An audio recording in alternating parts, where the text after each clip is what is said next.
Hi student, कैसे हैं आप लोग।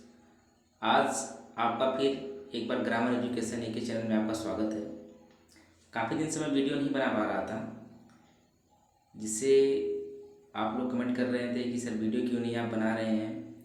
तो मैं आप लोगों को बताना चाहता हूँ, एग्ज़ाम चल रहा था मेरा, एग्ज़ाम की तैयारी में लगा हुआ था परीक्षा की। और जैसे ही परीक्षा दे करके खाली हुआ तो आप लोग जान ही रहे हो कि इस समय गेहूँ की कटाई चल रही है, दवाई चल रही है।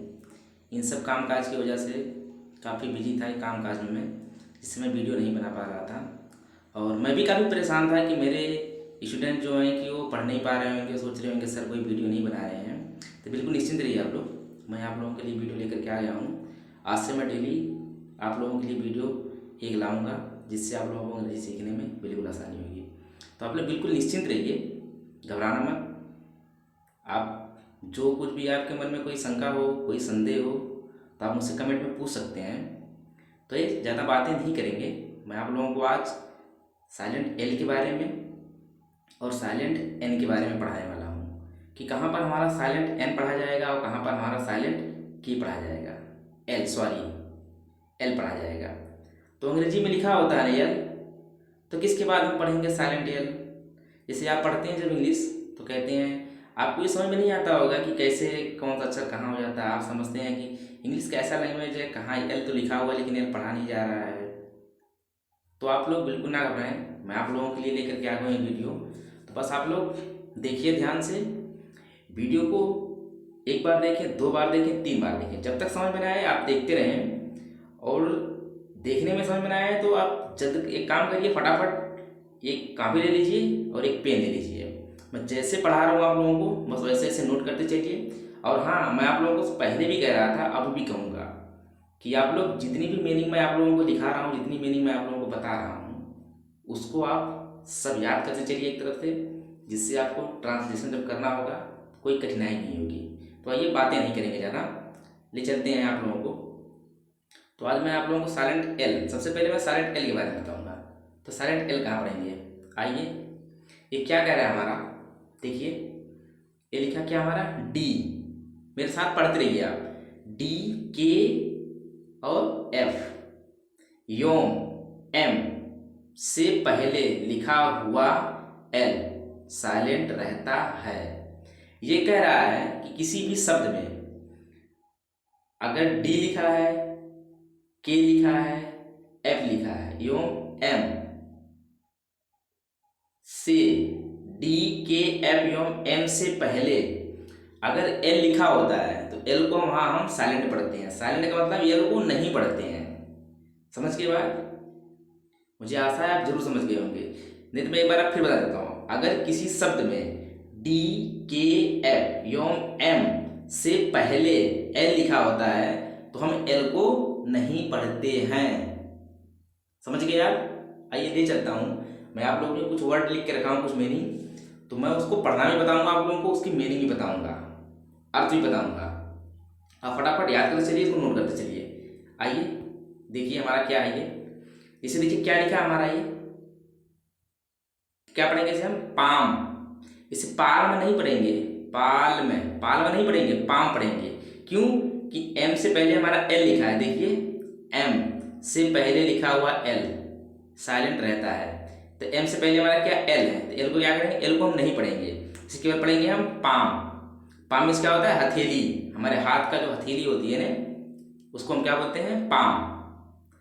अभी देखिए जैसे हमारा ये क्या है, शाम है ना, शाम।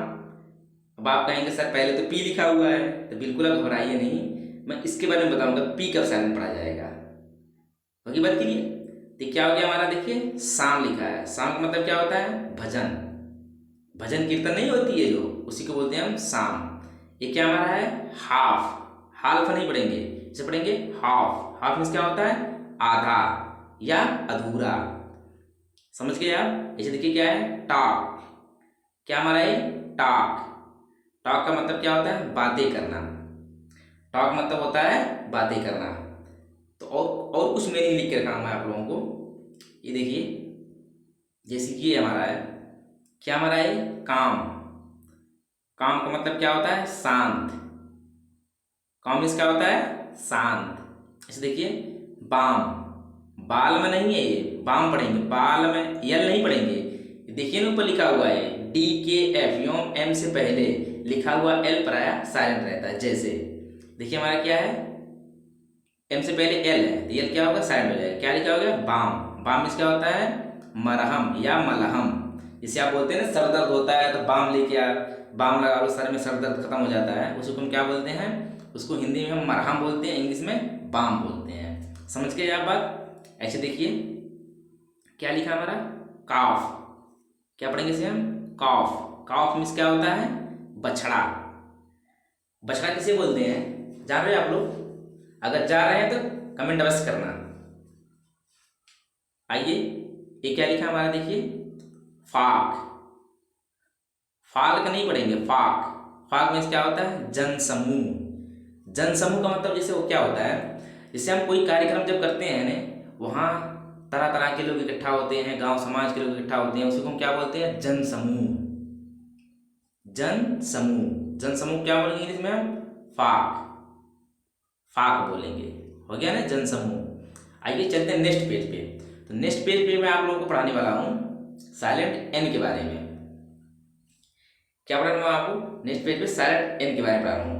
अगर वीडियो आपको ना समझ में आई हो तो वीडियो को एक बार फिर जरूर अवश्य देखें, आप अवश्य इंग्लिश सीख जाएंगे, इंग्लिश पढ़ना सीख जाएंगे। एक बार बस केवल ध्यान से इसे पढ़ते रहिए, कहाँ हम एन को साइलेंट पढ़ेंगे, कहाँ यल को साइलेंट पढ़ेंगे। इससे पहले मैं आप लोगों को पढ़ाया था साइलेंट बी के बारे में, साइलेंट सी के बारे में, ऐसे वगैरह वगैरह, साइलेंट डी के बारे में मैं आप लोगों को पढ़ाया था। तो आप लोग अगर मेरे चैनल में पहली बार है तो मैं आप लोगों से कहूँगा, क्योंकि होता है ना अक्सर कि बच्चे जैसे यूट्यूब पे आप सर्च मार रहे हो, वीडियो पा गए आप, आपको वीडियो देखने में अच्छी लगी तो आप वीडियो देख लिए, लेकिन फिर दोबारा जब खोजेंगे ना तो नहीं मिलेगी। तो इसके लिए आपको क्या करना होगा, हमेशा अगर मेरी वीडियो आप देखना चाहते हैं, मेरे वीडियो के माध्यम से कुछ सीखना चाहते हैं इससे, तो आपको चैनल को सब्सक्राइब करना पड़ेगा। आप चैनल सब्सक्राइब जब कर लेंगे ना, तो जैसे ही चैनल सब्सक्राइब करेंगे जिनको, वहाँ जाएंगे आप, सारी मेरी वीडियो आपको मिल जाएगी और आप बिल्कुल बेसिक से अंग्रेजी पढ़ना सीख सकते हैं। तो बातें नहीं करेंगे, आइए मैं आप लोगों को साइलेंट एन के बारे में पढ़ाने वाला हूँ। हम एन को साइलेंट कहाँ पढ़ेंगे, जैसे देखिए ये हमारा है, क्या हमारा है ये कह रहा है, देखिए यदि, यदि किसी शब्द के अंत में, क्या कह रहा है, यदि किसी शब्द के अंत में एम के बाद, यदि किसी शब्द के अंत में एम के बाद एन लिखा हो तो एन प्रायः साइलेंट रहता है।